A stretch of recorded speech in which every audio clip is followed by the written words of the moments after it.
You guys, I am bonkers excited about this episode that you're about to listen to. So, long story long, back when I attended a writing retreat with Kristen LaValle, who, if you don't know, is an awesome person and author and a friend of mine.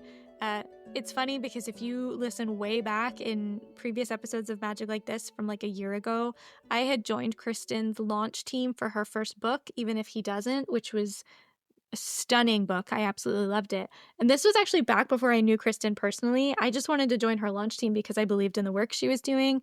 And then I signed up to attend her writing retreat in Edinburgh, and I got to know her, and I'm now privileged enough to call her a friend, and she's just awesome. But she hosted this retreat, and it wasn't just her that I got to become friends with. I got to meet a ton of other incredible women that I hope, God willing, will be lifelong friends, because there was just something sacred and beautiful about that retreat. And I share more about it on my primary Substack, The Battle Cry, if you're curious. There's a few essays that I've written on it. I've actually got one more to write. I'm doing like a 3-part series where I talk about that retreat. I share a lot about it on my private podcast, The Waffler, that's for paid members of The Battle Cry, which, by the way, shameless plug, if you become a paid member of The Battle Cry for £8 a month, you also get a year's free paid subscription to Magic Like This. So if that's something that you've been thinking about doing and you want access to my private podcast as well, where I talk about a lot of like more behind the scenes life stuff, you can do that with a link in the show notes that will be easy to access and find. So just thought I'd throw that out there. I talk a lot about this writer's retreat. And on this writer's retreat, I met just this really cool chick. And I'm like, I like you. I want to be friends with you. And so we hung out a lot on the retreat. Her name is Anna Shuman. She has a degree in biblical studies with an emphasis in the New Testament, but she will share more in a minute about like her background and her history and her studies. But she's just got such a heart for so many aspects of ministry that like I have such a heart for. And also she approaches scripture with that like academic, literary, but also creative brain. So we're kind of like two peas in a pod when we talk, and I love listening to Anna talk.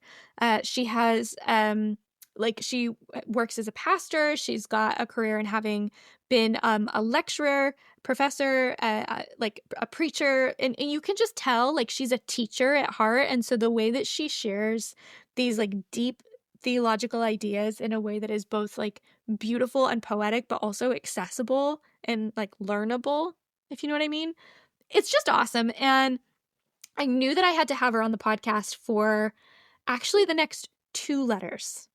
That's how excited I was to get Anna on the show, because one of the sort of like defining moments for me, which you're hearing it first here, I didn't actually share this on The Waffler. I didn't share this in any of the essays that I've written on The Battle Cry. This is an aspect of the writing retreat that I didn't share, but it was one of the like kind of formative moments for me on this retreat. There was a night where we were all hanging out in the living room, just sitting and like just chatting the way women chat about all sorts of stuff. And we started kind of talking about like the nature of sex and how that has been distorted in the church. A lot of women on this retreat have gone through some really difficult things in church environments and experienced spiritual abuse within church. And one of the cool things about Kristen is that she attracts quite a like varied audience of people with different backgrounds and relationships to Jesus and relationships to their own faith. And yet we all come together with just this like shared mutual love and respect, even though we're at like different points in our faith journey.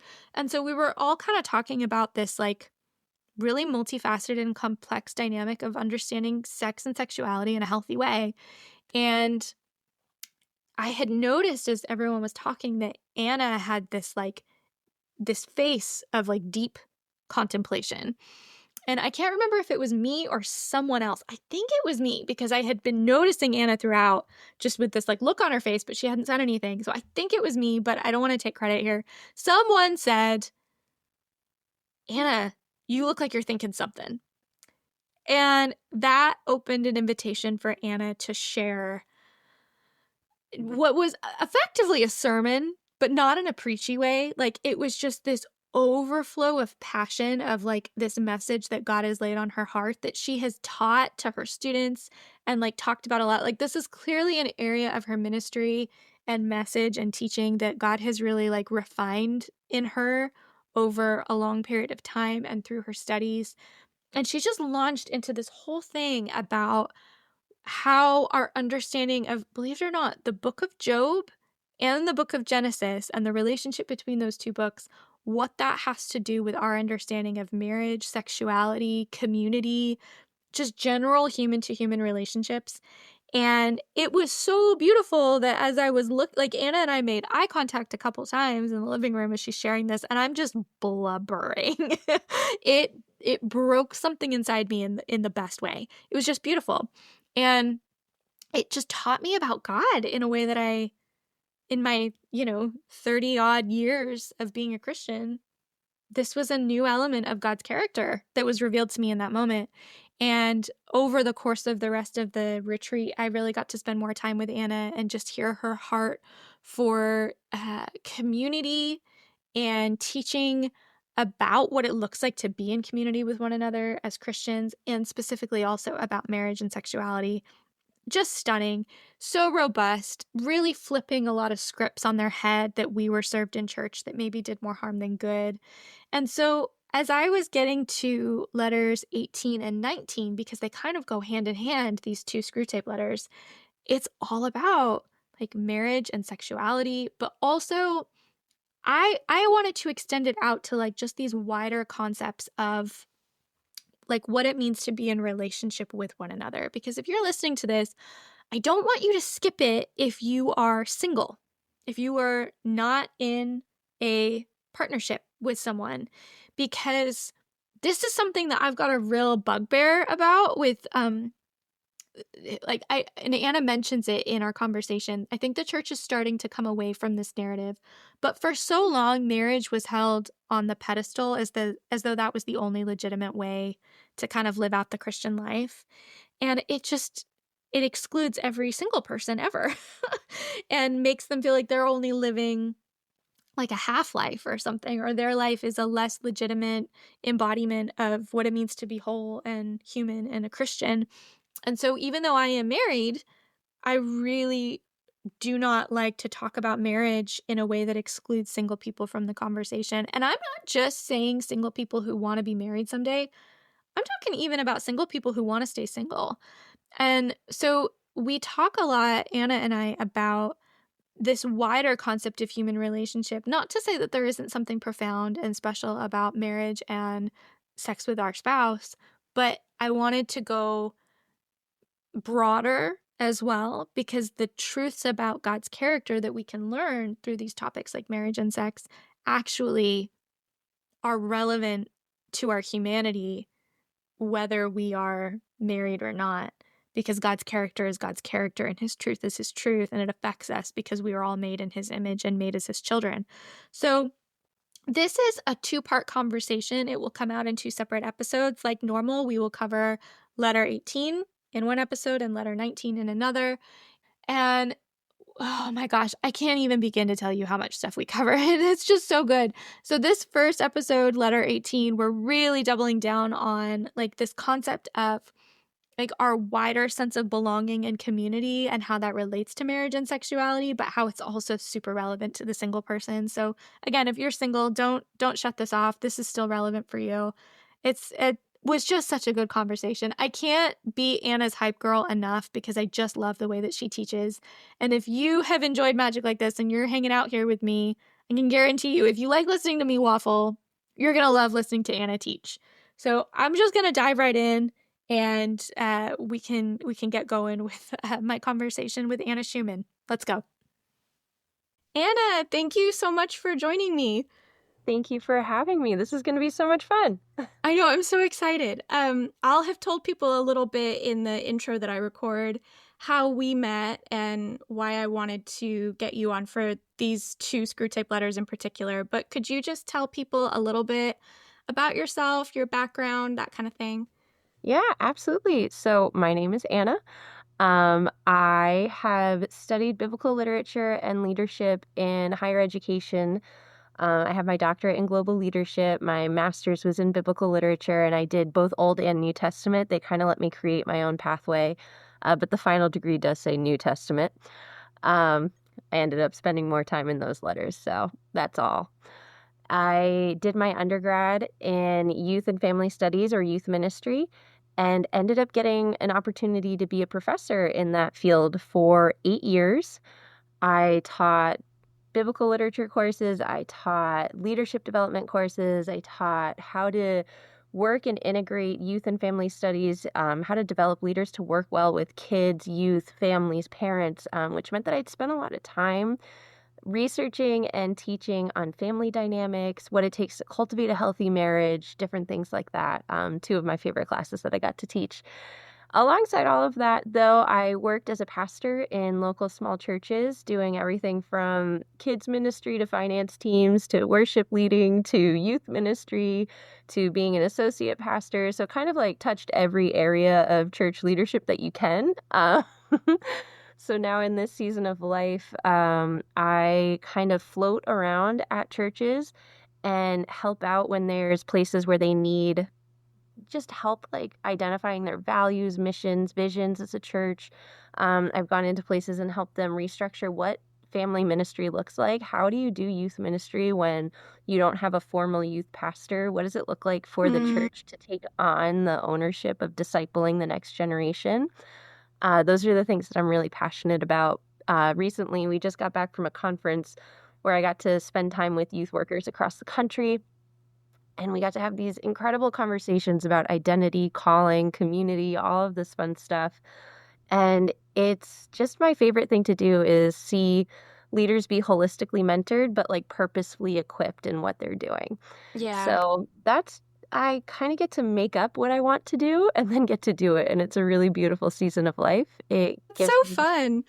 gives me the opportunity to be with my kids when they're home and hang out with my husband when he's off work. And that's a gift. So I'm taking it.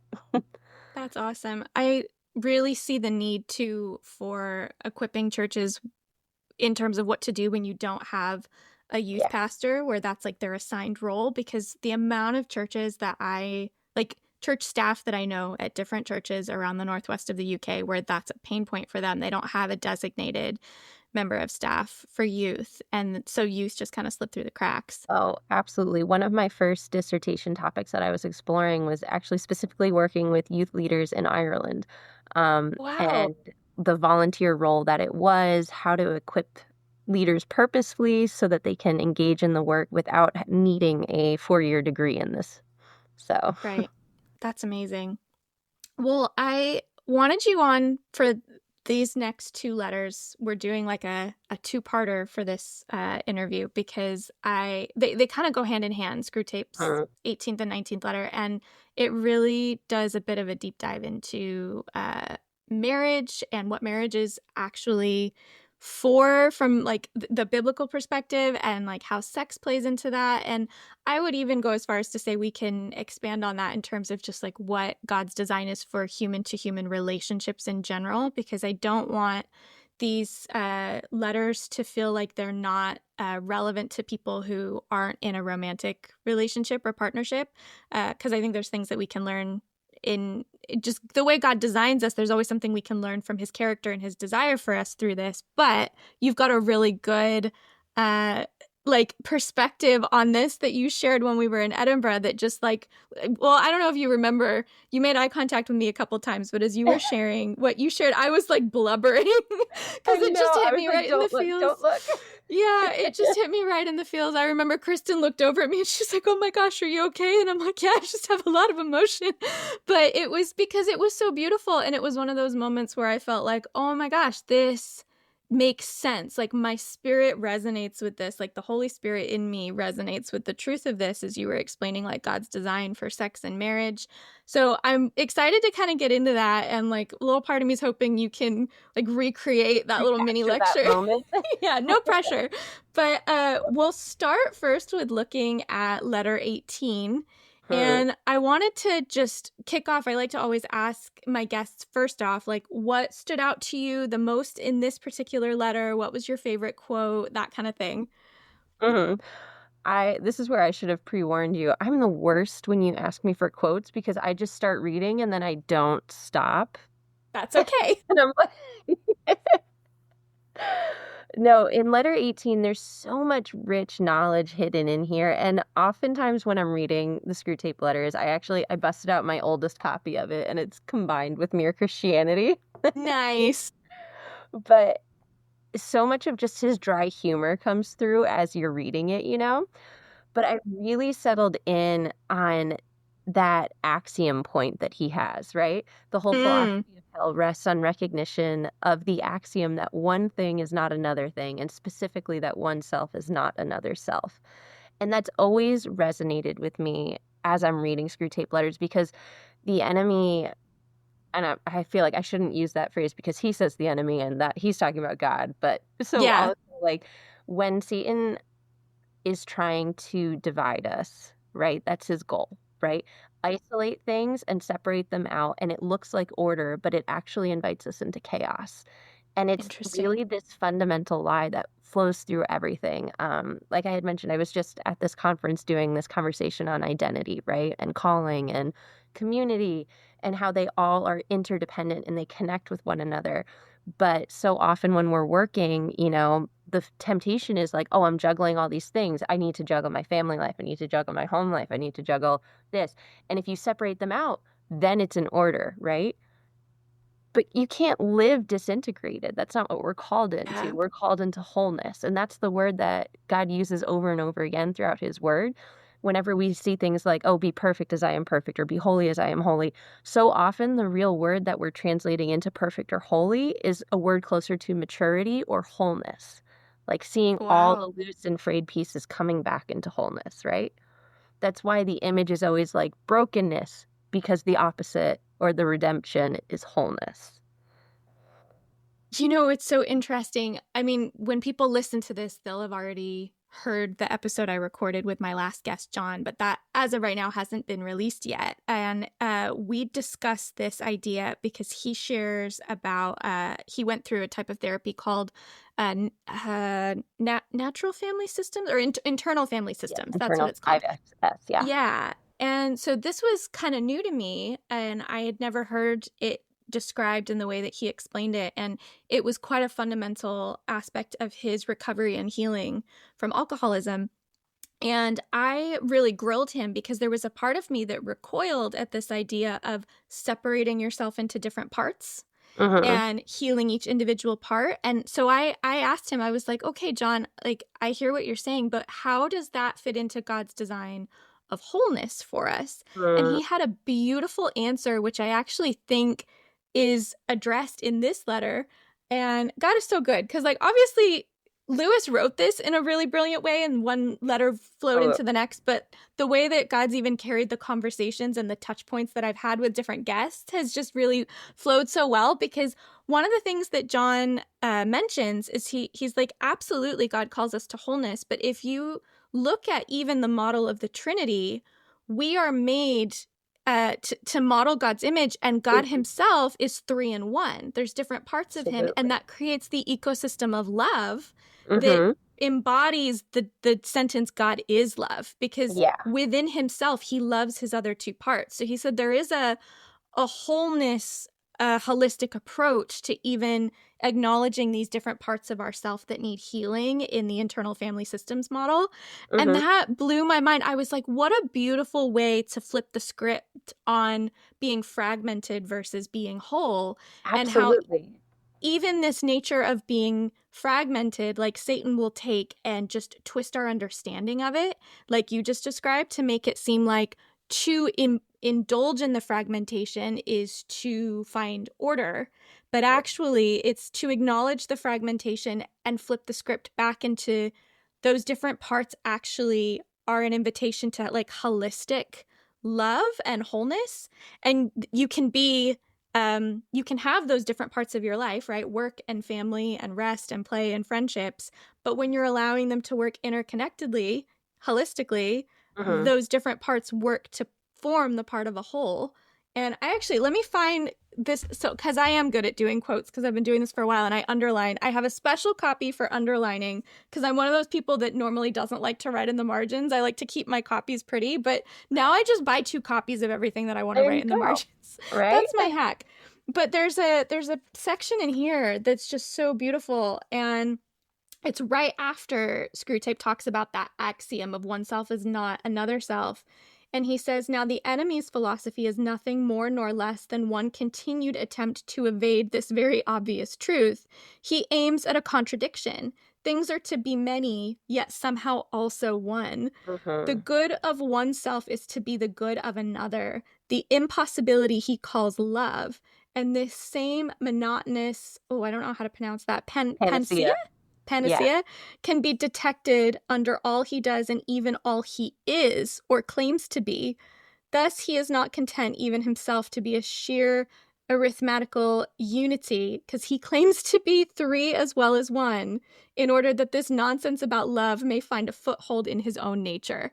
And like, you'll get to hear, I will send you the episode with John when it comes out, but that's literally what he brings it back to, is like this idea of dwelling in the fragmentation rather than the fragmentation. The different parts are an invitation to like bind themselves together with love the way the Trinity literally does in God's own nature, because the Father loves the Son loves the Father, the Son loves the Spirit. That whole thing is like a cycle of love and wholeness, and that's just beautiful. I love that you brought that up as the first point. Oh my gosh, this is so good. I'm already excited. I foresee having you back on the podcast at some point, Anna, because so good. we have a fun time when we chat. Okay, now I want to go back to an earlier part of this letter where it talks about, obviously, the language is always flipped, right? So when Screwtape's talking about the Father, he's talking about Satan.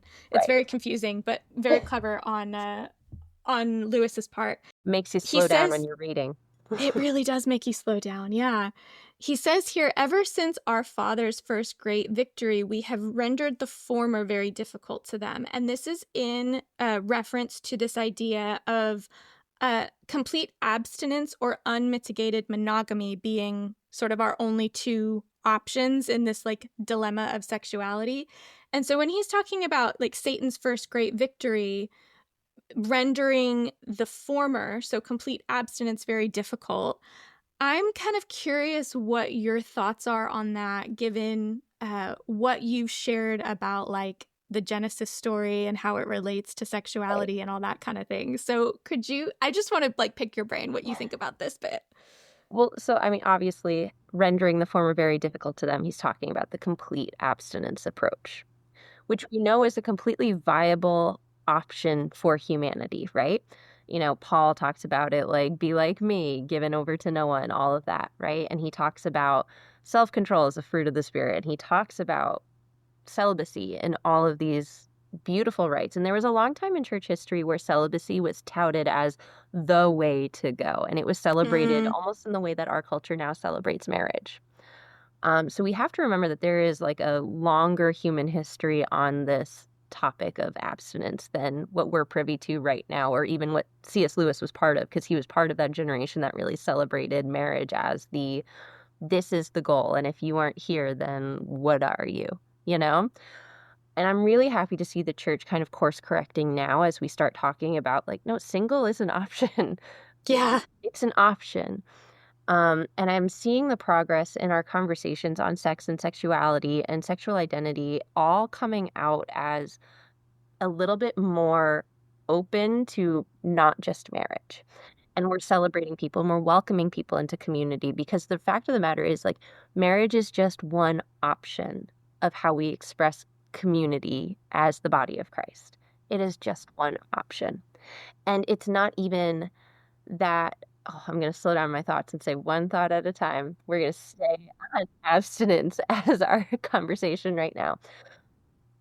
I mean, basically what I'm excited to see is how we are accepting the fact that we are also sexual beings, and we're accepting the fact that sexuality is part of humanity, that we're willing to say like, this is part of who we are. Are we willing to start exploring how God said that this was also good? we have a very strong hesitation to saying that our sexuality is good. Even when, like, coming out of purity culture in the 90s, 2000s, right? A lot of damage was done on the conversation of the fact that sex is good. And we're seeing a lot of implications of that. Even as people enter into marriages, they're still struggling to see their sex and sexuality as good as they're walking it out in a covenant relationship, right? The fact of the matter is, like, I mean, if C.S. Lewis could write Screwtape letters today, I think purity culture would be part of the enemy's design. And that feels awful to say out loud, because we should be advocating for all people to bring their sex and sexuality to the cross, to say, hey, Lord, like, this is part of who I am as a human. It's broken and fragmented. What is your picture of wholeness for me? If you've been enjoying magic like this, and you're someone who generally just enjoys engaging your faith in creative and literary ways, I'm going to humbly invite you to come hang out in my little corner of the internet over on Substack, where I publish essays and poetry, creatively reflecting on the goodness of God, both in the Mali seasons and in the high seasons. I share a lot more about my life over there, about the work that I'm doing studying theology at Oxford University, which is Lewis's old stomping grounds, and just a lot of other kind of creative tips and things for those of you who are not just readers, but also writers and creatives who just want to connect with God in that creative and literary space.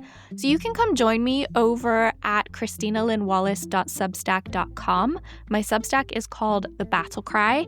And if you become a paid subscriber, you also get access to my private podcast, The Waffler, where I share a lot more behind the scenes stuff about things I'm learning at Oxford, things that God's teaching me at the minute, tips for creative writers, whatever God's really put on my heart at the moment, but also my regular creative writing workshops that I host exclusively for paid subscribers, where we do a creative writing practice that is rooted in the liturgical prayer rhythm of the Celtic saints. And those sessions are called the Wind and Breath sessions, and they're exclusive for my paid subscribers. So there's just a lot of fun stuff that happens over in my little corner of the internet. So if you're liking what you're getting here at Magic Like This, I would invite you to come join me over there. It's christinalynwallace.substack.com/subscribe, and the link will be in the show notes. Hope to see you there.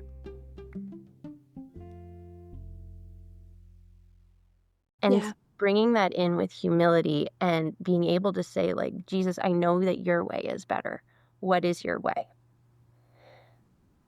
But the problem is that sex and sexuality, right? That's an expression of who we are to our community often, right? You can't be alone in expressing who you are to some, like, there needs to be community in that.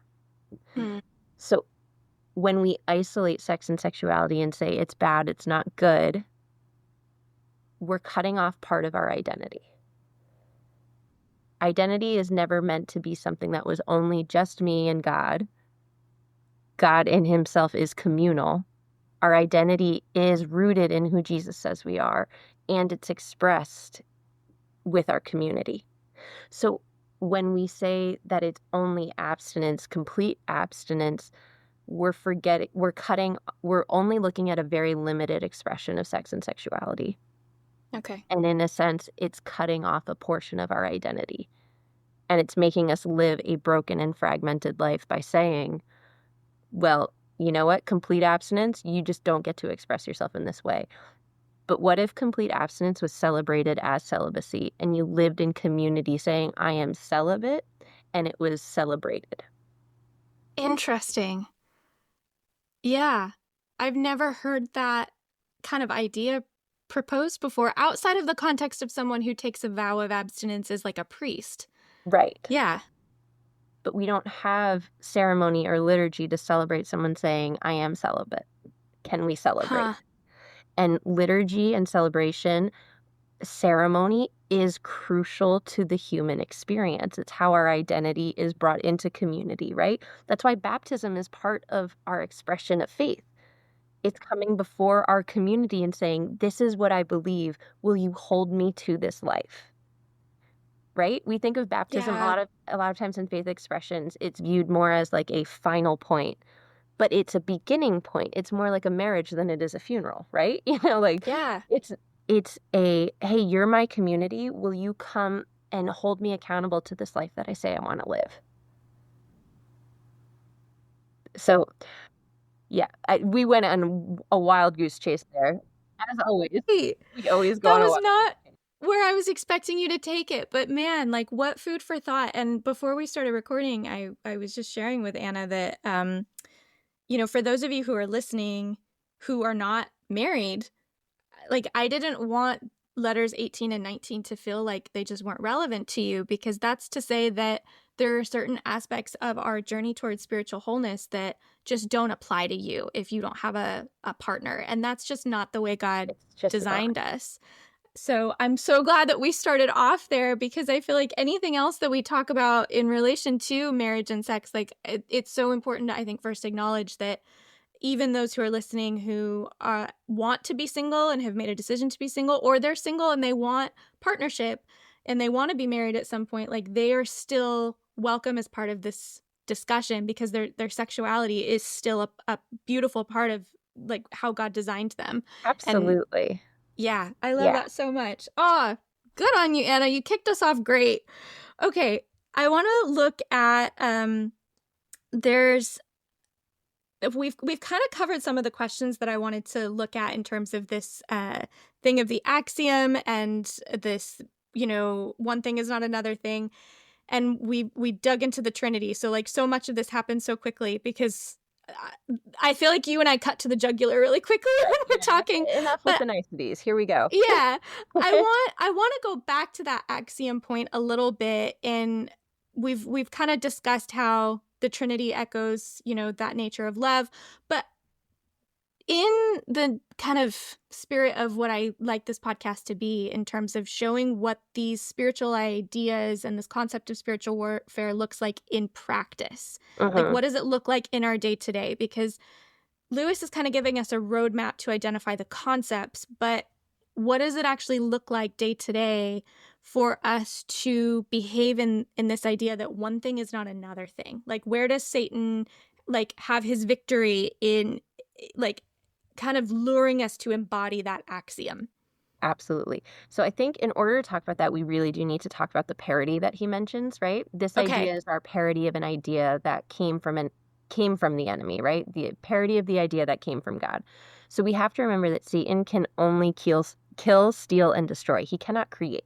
God is a creator God, and in God's image, we're invited into creativity. Satan does not have that creative power. So he can only kill, steal, and destroy, which means he can only take an idea that already exists and either isolate it so it's out of context and distort how we approach it and break and mar the image in that way. So that's really what he's saying here, is that he's taken the idea of love, and the best that he can do with it is distort it away from what God intended. So his distortion is that there's this infatuation or lust or desire, and that's what love is. And he isolates it here and removes it and says, and he talks about how in Western marriages, like that idea of love predates marriage and then it disappears once they're married, right? That's also a lie, though. And I always describe it this way to my teenagers when I'm talking with them. I'm like, Satan loves to take something that has a grain of truth, and he makes you focus in on it so closely that you lose sight of what it actually is. It's like those optical illusions where it's so zoomed in on like a plant leaf, and you're like, I have no idea what this is. I've never seen it before, and it's an apple. And you're like, oh, I'm aware of what apples are, right? Yeah. When once you see it in full picture, you're like, right, that's what it is, and you don't lose sight of it. But when you're so zoomed in on something and so centered on what this small grain of truth is, you're able to make assumptions that go wildly away from what the original intention is. So that's the idea of saying that love is only infatuation, lust, and desire, that romantic Hollywood feeling. Like, that's that small grain of truth. So his parody plan is, if it's not love, then it's not worth it. And he even says specifically, like, the idea of marrying for anything other than that infatuation is less than. So how do we flip that on its head and say, like, no, like, I have desire for my husband, and that's good. And like, I had the luxury of meeting my husband when I was 15 years old. Like, that doesn't happen, right? I mean, I hated him at 15. We didn't get married until later, but still, Yeah.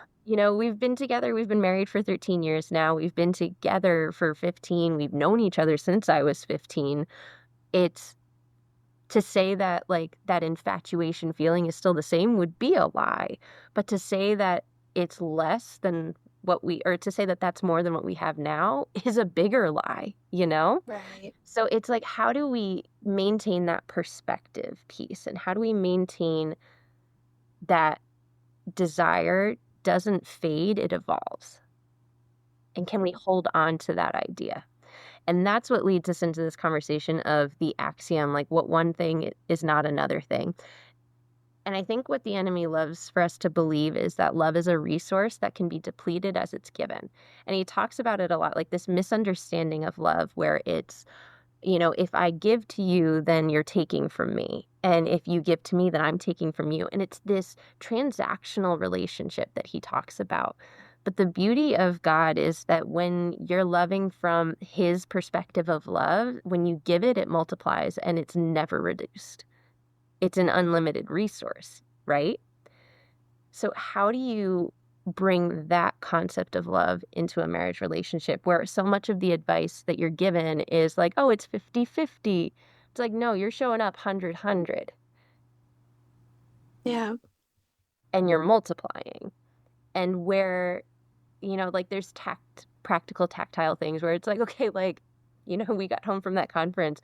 I was down with COVID and had to go and quarantine from the family. And my husband had to do everything that I do and everything that he does. But we didn't say like, oh, he gave 200% that day. Like, no, it's just out of love that we give and it's multiplied. And the fact that I was able to take a day and just lay in bed 4 or 5 days and lay in bed, like that was a gift to me. And it was beautiful. And it's just proof to me, like, there's no reduction in love because I could not give, but he could.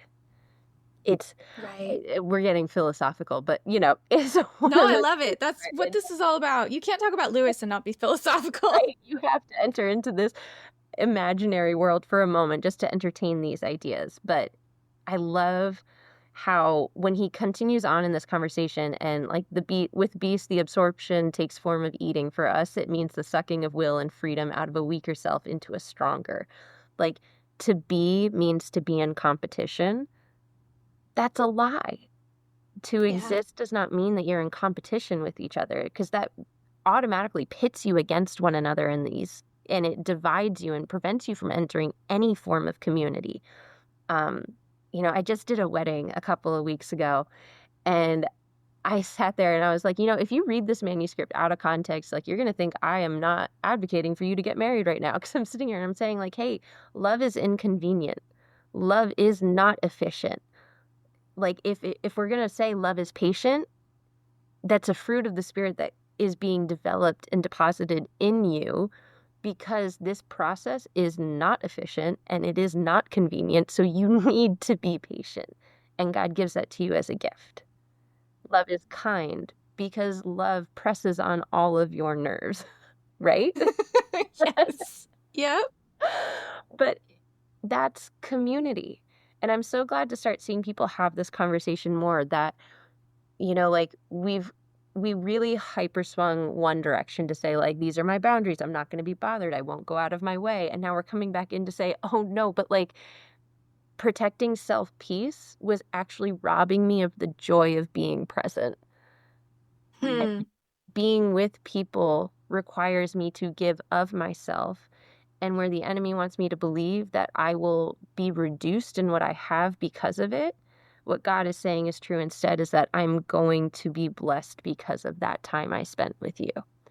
So I feel like the counter to be means to be in competition is, like, God's way instead is, no, to be means to be with. And that's why he called himself Emmanuel, God with us. It wasn't God coming in and saving the day and trumping it all. Like, no, like, it wasn't a competition thing. He didn't do that to prove that he was better. He did that so that he could be with us. It was never about competition. It was about with, that community experience. And we get to experience community in those two directions, like be with God and be in the body of Christ. It's the body of Christ and indwelling. Both are with. So I just think that it's not about competition. It's about coming together in that experience. And it's just so interesting because, like, I can even say from my own personal, like, just struggles, as someone who's getting ready to celebrate their 5-year wedding anniversary, and I've been with my husband for 13 years, married for 5, and there are times where I have to, like, consciously tell myself that to love him is not to have something taken from me, because I have a struggle with feeling inconvenienced. Like, this is one of the things that I'm, like, in preparation for hopefully being able to become a mother one day. I am praying and asking God to sort of sanctify me and strengthen me in my ability to just release my time and allow myself to be interrupted and allow myself to be inconvenienced. That's like a sin struggle for me that's real hard, especially as someone who's just, like, very in my head and academic, and I don't like to be disturbed, and that's, and I don't tout that around as like a badge of honor. It's not good to be so white knuckling of our time. And actually, in a couple more letters, Lewis addresses this in like two or three chapters from this one. It's coming. But it's not wise to be so possessive of our time that we don't allow ourselves to be interrupted or inconvenienced. And I think it's really easy to not realize that like minor irritation or frustration is actually, when boiled down, I think a version of this idea that to be is to be in competition. Absolutely. To be is to assume that my time is my own and that being interrupted is inherently inconvenient, when actually, like, the entire invitation in the Christian faith is to be like Jesus, and he literally interrupted his time in heaven to come down and be highly inconvenienced by us. Literally, like, the way I describe Jesus's ministry is that he was interrupted and unhurried. And that's our goal to move towards. How do we live interruptible and unhurried? That we're not bothered by these interruptions. We're so in tune with what God has for us to do today that the interruptions are actually the plan. And we go about them unhurried, that we are present fully with whoever is in front of us. And I'm like, that is just so beautiful. And it's not me. Lord, make me like you. Right? Nothing has resonated more. That is just the opposite of my very nature. I think it's really easy when you're like a cradle Christian like me. Like, I was just talking in Bible study last night that I don't have a memory of a conversion story. Like, I genuinely don't remember ever not truly knowing Jesus. Like, a lot of people who are raised in the church still have a moment where they realize that their faith was their own. And I don't. My earliest memories are from 2 years old, and I was praying with Jesus and, like, walking and talking with him. Like, and what a gift, right? That's so beautiful. It's also really easy. And I'm not saying that I've ever thought of myself as particularly holy, but it's really easy to not actively be thinking of myself as a sinner. Right. Because I've just always kind of had that guidepost of the Lord. And so I have to, this is one of the reasons why I love Screwtape so much. Not that I encourage people to develop their Christian faith by dwelling on what a sinner they are, but it for sure helps to be aware of spiritual warfare and how the enemy is trying to draw us away from the Lord with our own kind of, broken flesh. And I absolutely am tempted to sin, but it's in very micro ways. It's in the way of being irritated when my husband interrupts me. Right. And things that seem like fine. Yeah, absolutely. Things that don't seem holy or unholy, right? Yeah, they seem morally neutral. Whereas, like, but that's a lie actually, too. Nothing is neutral. I would say, other than, like, whether you're going to buy a blue car or a red car, that kind of thing, I think there's morally neutral in the context of, I actually just recorded an episode of The Waffler, which is my private podcast, about this in terms of, like, when I was met with the decision of whether or not to go to Oxford, once I was actually offered a place, which was a freaking roller coaster of Oh my gosh, I need whiplash. to ask those questions, but yes. Yeah. So I don't know if I've shared this on the podcast or not yet. No, I have, because I talked to John about it, but I didn't get into Oxford, and then I did get into Oxford. And once I got into Oxford, I had this moment of being like, oh, shoot, now I don't actually know if I want to go, because I'd fully surrendered it and gotten real excited about the prospect of a life less hurried with less deadlines. And so I was in this real muddle where I was like, I don't know what the right decision is. And I got real in my head about thinking that there was only one right choice. And I think when we're talking about like moral neutrality, I only bring it up in the context of like, I don't actually think there would have been a wrong choice, because either option I picked, I would have wanted to dedicate my life to God through that. And so we get in our heads about thinking like God only has one version of the life we can lead, married or unmarried, this job or that job, when actually he gives us so much freedom to like co-partner with him in our life, as long as we're seeking him in whatever it is. Literally, one of my spiritual mentors, like at one point in my life, looked at me and she was like, hey, I think God just wants you to choose and know that it's not right or wrong. And I was like, yeah, but I want the black and white. I want the right or wrong. I want it to feel like I've done the right thing. Yay, here's your gold sticker. So it's like, I would say, like, I guess I want to rephrase my thing. Like, it's not that nothing is neutral, right? Like, because there's definitely like things are not as as this is going to sound bad. Things are not as important as we make them out to be. No, you're right. Our approach matters. Yes. How we are surrendering our heart matters, and how we're pursuing things matters, right? It's always about the how. While not everything is neutral, everything is formative.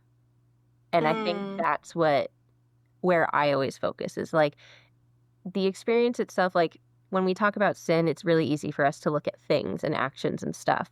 But really, sin is an identity issue. It's who am I living in? Who am I living as? And the overflow of that is what we call sin, right?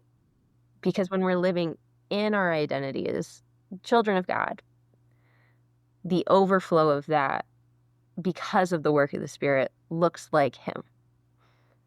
But when we're living in an identity as like, oh, I'm Anna and I have to take care of this all by myself, the overflow of that can look like things of the kingdom, but I can do a lot of good without ever actually asking for God's help and never get found out for not following him.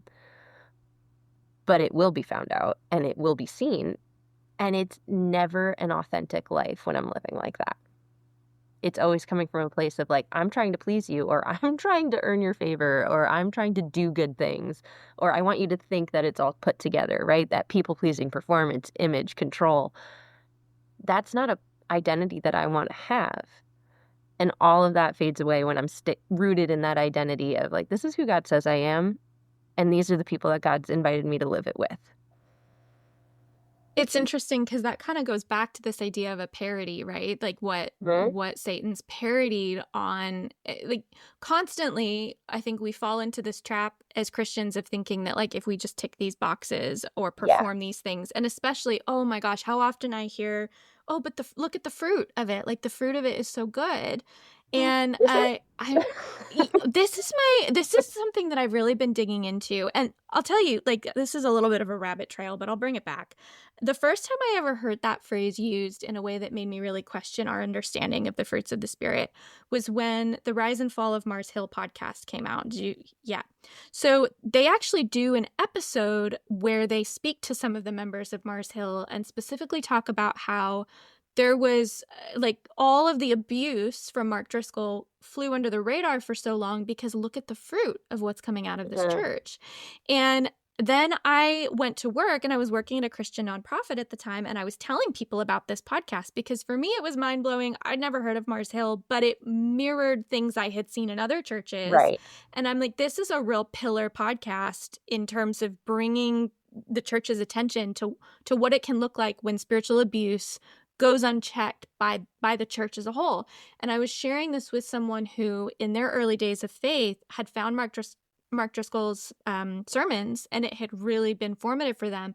And so immediately, before they'd even heard the podcast, they were like, there's no way he could have been abusive. Look at the fruit of what came out of his sermons. And I have been wrestling with that for years, and what the conclusion I've come to is that like God's power of redemption is why we see an ounce of spiritual fruit from bad roots, Yes. because he is good, not Yes. because we were rooted in the truth necessarily. Absolutely. And And I also think it's a poor interpretation of the fruit of the Spirit to say, like, oh, but mm, look at the fruit when there's obvious abuse and things outside of the character of God present. Um, we read fruit of the Spirit and we look at them as separate things, right? Love, joy, peace, patience, kindness, goodness, faithfulness, gentleness, self-control. Um, those are 9 words that describe one fruit, not 9 different fruits. really? Yes. It's not Okay. plural. This is a fruit, and we describe it as love, joy, peace, patience, kindness, goodness, faithfulness, gentleness, and self-control. It's like holding up one apple and saying it's crisp, it's crunchy, it's sour and sweet, and like you can list 9 ways to describe one apple. It's Right. not 9 different apples. It's not a lemon, a lime, a pear. It's not 9 different fruit. It's one fruit. You can't take away kindness and say, "Oh, but look, there's fruit." Like, no, it's not an apple anymore.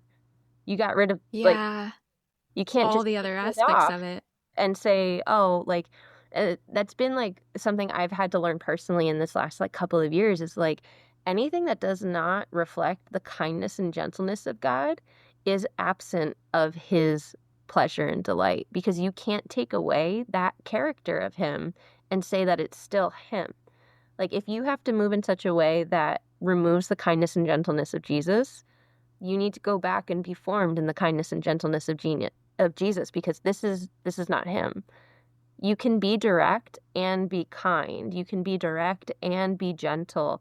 You can be direct and it needs to be present with self-control. Like, honesty without kindness is just cruelty. So you can't be cruel and say that it's God's work. God does not work in the way of darkness. You can't have darkness in the light, right? He's not going to use tools of the enemy to bring about his kingdom. That's giving the enemy ground. Why would he do that? Yeah. You can't Yeah. parse it out that way. You can't separate out the parts of the fruit of the Spirit that you want and say, "Oh, but I'm really good at goodness." It's like, Yeah, no, it's not a buffet that you pick and no. mix. Like, I Yeah. got my fill of joy. Like, okay, but you're not kind. I'm glad you're Well, happy, but you're not kind. Like, sit in his presence. He is kind to yeah. you. That's what you get to give, you know? And like, I'm not saying this like I'm perfectly kind all the time. Like, I'm not. I'm human. And that's part of this human experience is like, and why community is so important. When we're absent of the formation of Jesus, when the Spirit's presence and we're not seeing all the fruit descriptions in us, it's our community's job to say, hey, friend, what are you doing? And calling us, holding us accountable, calling us into repentance, just asking us, hey, can you change your mind on this? Yeah. And yeah.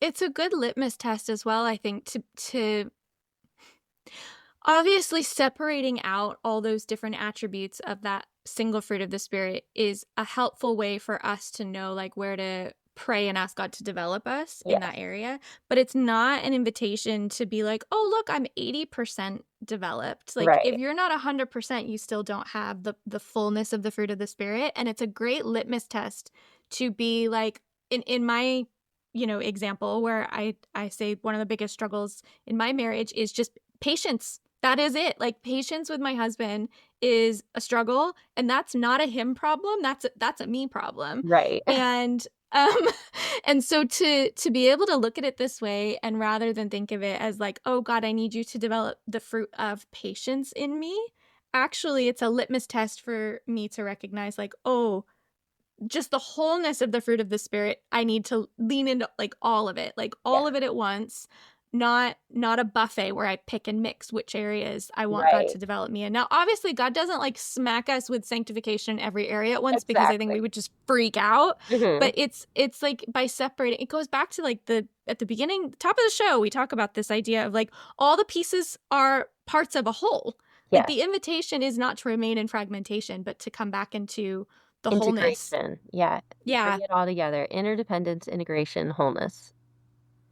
Which Brings me to, so my last kind of question for this letter before we move into looking at letter 19, sorry, is it kind of like leads off this really nicely. And I kind of wanted to look at, let me read the quote first, and then I'll look at this like question that was coming up for me.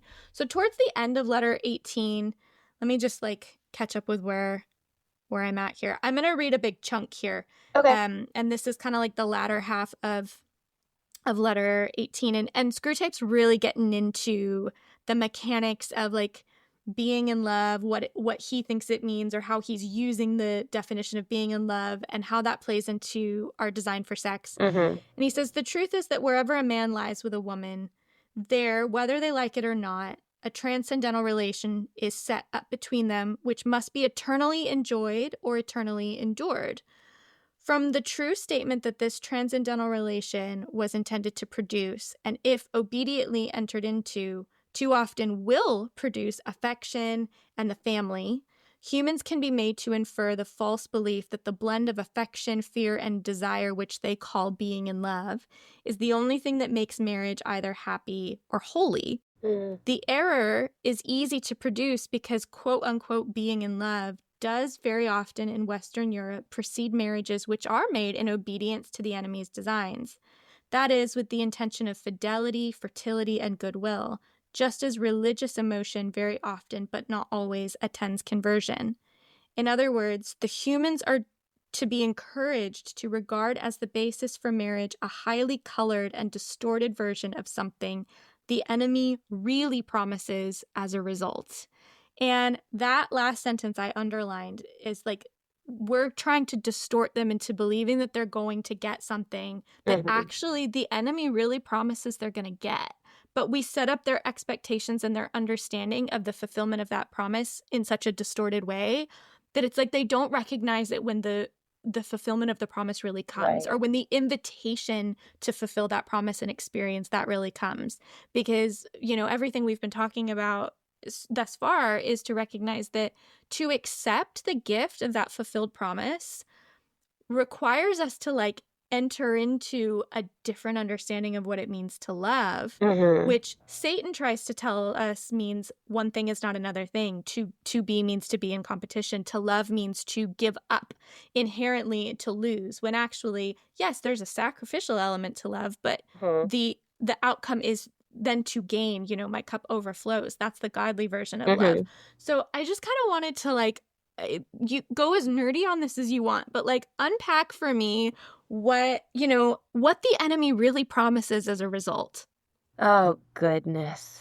How do we go into this? Or I should say what God really promises as a result, what to be God clear. Really... I was quoting Screwtape. What God really promises. Yeah. Oh, man. So it's hard to really parse this out simply. So let's try and see what happens, okay? Sounds good. You know, it's like they say here, you know, how do you make it so that where God promises, or that makes marriage either happy or holy, the error is to produce being in love, right? It's easy to produce being in love. And the enemy's design is that and we kind of talked about this at the beginning, how it's viewed as lesser if you marry for the reasons of fidelity, fertility, goodwill, as he lists here. Yeah. And for a long time, like the church did view marriage as like you just aren't able to enter into self-control, so we'll put you over to marriage, right?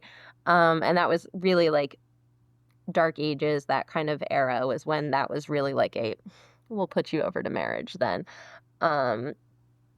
Which is just ridiculous, but it's just as ridiculous as now when we're like, marriage is the end-all be-all, and you're a young adult until you're married, and we're just waiting for you to grow up. Like, that's a horrible perspective. But so how do we unpack this idea that happiness and holiness are the same thing? Because that's really the distortion that's made here, is that happiness and holiness are the same thing. So if you're not happy, then you're not holy. And if you're holy, then you're certainly not happy, because holiness is not fun. It's boring, and it's rudimentary, and it's exclusive, and it's restrictive, and you're missing out. Don't you hate missing out? You can't be happy and holy. And yeah, it's that whole I'd rather party in hell than serve in heaven type thing. Right? Yeah. And this really just points out how limited our theology of heaven is. And we're still struggling in this tension that heaven is a place we're going to. And it's that escapism theology. Like, we're getting out of here and we're going to be in the better place. So I'm going to suffer today so I can delight in tomorrow. But that's not the invitation. It comes back to community. The invitation of heaven was heaven on earth as it is in heaven. Like, heaven is that external place. But the goal isn't for it to remain an external place. The goal is for it to come and be here. Your kingdom come, your will be done. Be done, right? Yeah. And it's one of those things where, like, we have to start thinking about life as now, not just someday. And if our faith was as integrated as this idea of escaping to heaven, right? If we were able to take that perspective of someday, like, there'll be no more tears, there'll be no more sorrow, there'll be no more weeping. Like, a lot of those are things that are someday. But we're in the not yet. But that doesn't mean we're just sitting around waiting. Yeah. Yeah. That's the beauty of our identities.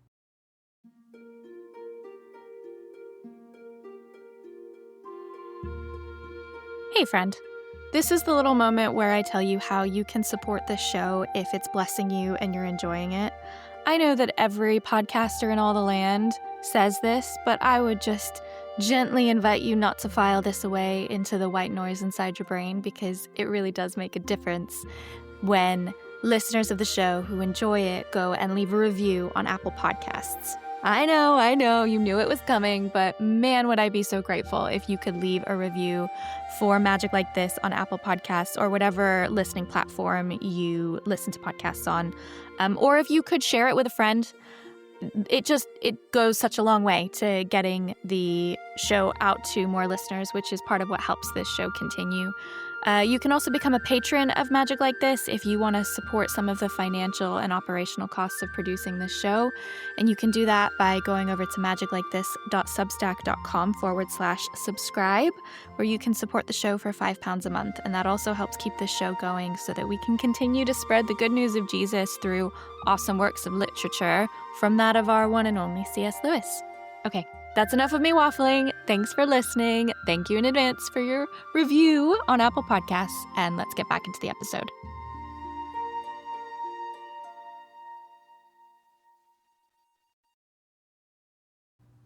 Like, yes, we're all called child of God. Yes, we're all called daughters of the King, sons of the King, everything like that. And the uniqueness of our identities is that we all have these different gifts, passions, burdens, and talents, right? Gifts and talents. Gifts are deposited in us and developed in us. Talents are things that we're, yes, gifted, but are also just natural skill sets that you can develop and pour into and give time to, and they're part of the uniqueness of you. And then we have these things that we call passions, the things that wake us up in the morning. We're like, I can't wait to do this. And we have burdens, the things that keep us up at night because we're a little broken over it. But passions and burdens are often two sides of the same coin. Right? Like, in my life, I get up in the morning and I'm like, I cannot wait to have my conversations with ministry leaders, kids in the church, like teens in the church, young adults. I just love meeting with people and developing them. Getting to have conversations like this where it's like we take what we've thought was faith and kind of turn it upside down and say, oh my gosh, that's different. And I like that. How did I miss it? You know? Those are the things that, like, I get up in the morning, I'm like, I cannot wait to do this. The things that keep me up at night are how the church has led people into harm. Do you see how it's the same side of the coin? Yeah. Part of my identity is seeing God's goodness that he's deposited in me come to those places. And the invitation to me is that I get to champion my voice for those places, to see leaders holistically mentored and purposefully equipped, not just like holistically equipped, because that's so much information, but like, you have an invitation. I have a little nugget of wisdom I can put towards your invitation so that you don't have to do the 10 years of higher education that I did. Take it and go, right? Yeah. So that's the beauty of identity, is that it evolves into our calling which is supposed to be walked out in community. And it's the uniqueness of me, but I'm not just what I do, I'm who I am. And I get to live out my giftings, talents, passions, and burdens, and my calling. And it's for the purpose of my community. And I live out who I am in my community, and that's where I find my place of belonging. And you see how it's integrated. Yeah. Okay? Yeah. If marriage is just one expression of community, there are so many ways for us to live out our callings and the uniqueness of how God made us. And we limit our expression of identity a lot of times to sexuality, and then we'll cut off our sexuality and say, nope, not here, right? Yeah. But even like I'm a married woman, so like the limitation of my sexuality is that I am one flesh with my husband. Like I'm not interested in anyone else. So when I'm in community, that limitation is part of my expression of who I am. And it's a good and beautiful thing. Yeah. But we're told that limits are restrictive, and that means we're not happy. So holiness means we're unhappy. And you see how this parody continues. And so you see how I'm like, how do we say this simply? Because it's so many things. It's everything. Yeah. But that's that integration and interdependence idea touches everything.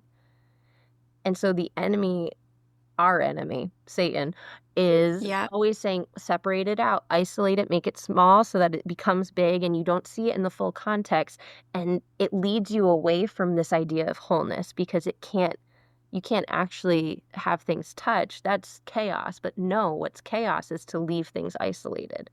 But to see everything come into wholeness, my identity, my calling, my community, belonging, all of this, it comes together in such a way that as I'm living out my life, my community is essential to who I am and how I live out who I am, my identity and calling. My community is the way that I see all of this come to light.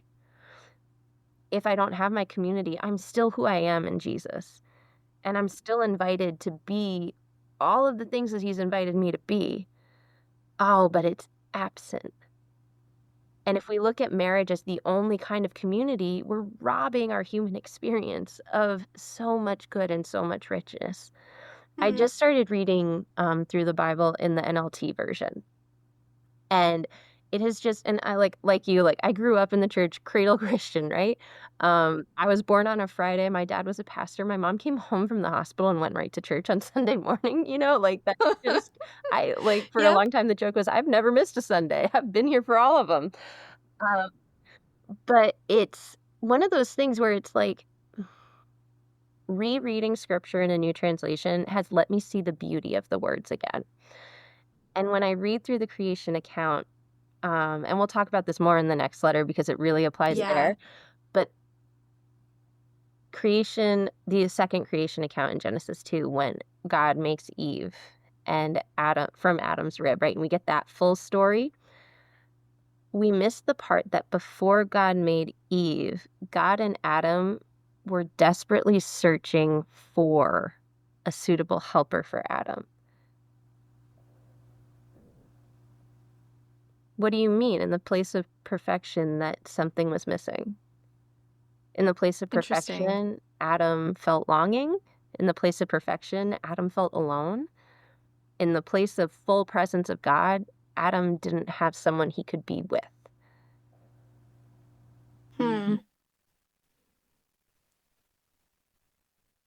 In holiness, there are still things like that. But we hear perfect and we think, no longing, no nothing, right? But in Eden, Adam experienced longing. Maybe the idea we're supposed to get is that, in wholeness, God perfectly meets us. Because when Adam is presented with Eve, the way they describe it in the NLT version is that he goes, at last. And it's an exclamation. It's a declaration. It's a hope-filled, I've been searching for this kind of statement. And we limit that to marriage, right? But it's not only in marriage. That story, that poem, that song, because it's a song, is supposed to teach our hearts to see that community is the place that God has ordained as good for us to live in. Like, It's the at last. It's the at last. Yeah. And that echoes back when we hear Songs of Solomon, right? I have found the Yep. one whom my soul Who my delights soul in loves. at last. Yep. It's calling us back to that garden imagery, that the place of perfection is where God said it is good for us to have each other. Not just in marriage, but in that overall body of Christ relationship. Adam and Eve, like, as gross as it sounds, like, they were also children of the King, right? Children of God, brothers and sisters in Christ. Yep. Yeah. And that's such a helpful way, I think, to like going to the very direct purpose of this letter, which is to talk about when someone is trying to make a decision for marriage and who to marry. And we'll talk more about this in the next letter as well.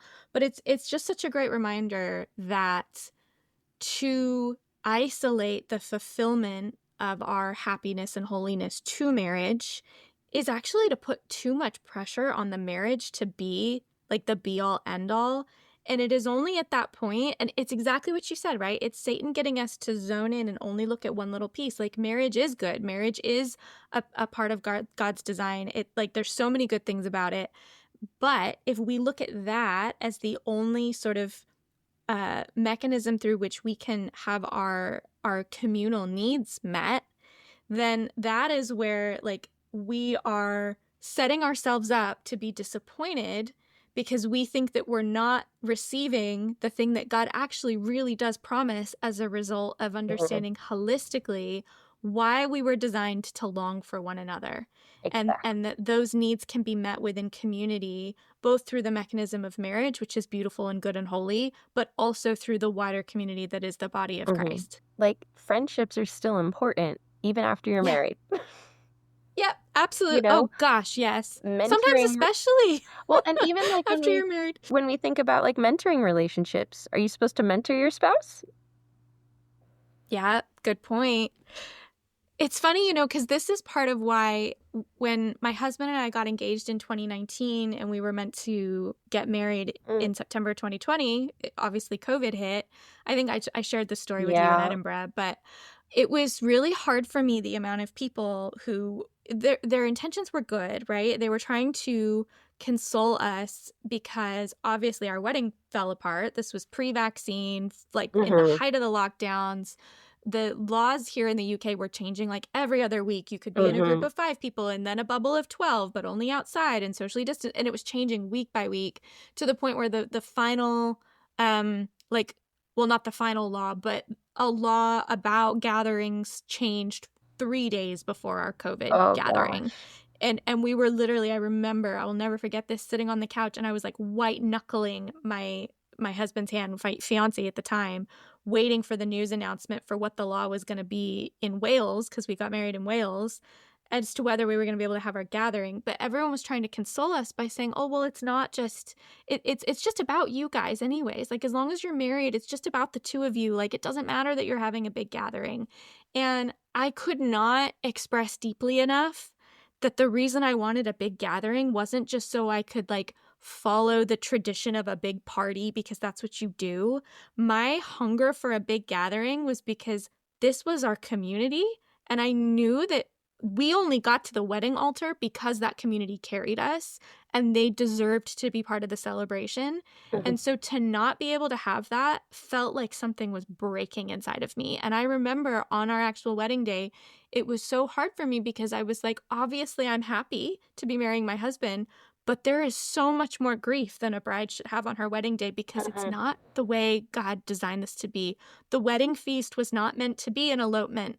The wedding feast was meant to be a feast with everyone. And so like my heart just broke. And that was why we fought so hard to have what I call our redemption wedding, which was 3 years later.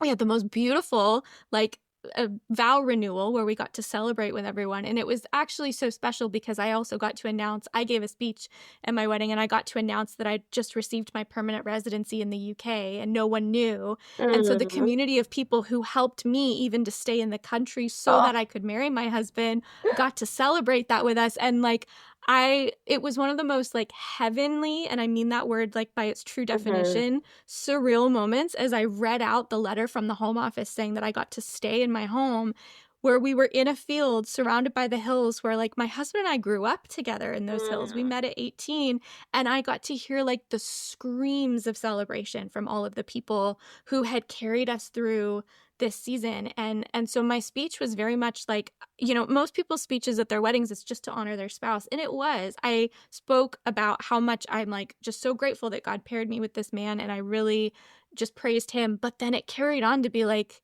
and this couldn't happen outside of the community that we're in. And I was the happiest I've ever been, not just because I got to marry my husband, but because 3 years later, I got to embody like what feels like the closest experience of heaven that I've ever had, which was to dance and laugh and celebrate in wholeness with 100 people who we love, who carried us and like closed ranks around us so that we could be together. And that just, I remember at the end of the night, and I'd had like quite a few margaritas at this point, and so people think that I was drunk crying, but I wasn't drunk crying. When the last song finished and my friend was like, okay, honey, like your wedding's over, you got to go home now, because I'd just been dancing all night, you know, and I just collapsed in a chair and I started sobbing while my friend, one of my bridesmaids, held me, and I just said, this is what heaven's gonna be like. And I just cried and cried, and she read the scripture that was on the banner behind our wedding altar out to us, which was gladness and joy will crown their heads. There will be no more mourning or weeping, for these former things have passed away. It was, I'm misquoting it, but it was something from Isaiah, and it was like words to that effect. And she just read that to me as I cried, because that to this day was the closest I can imagine heaven being like. And it wasn't just because it was me and my husband, which is what the world tells us we should idolize, just this single union with our partner. Yes, there is a level of intimacy in that is so precious and unique, but it wasn't just him and I. Like, it was, you can get there on your own. No.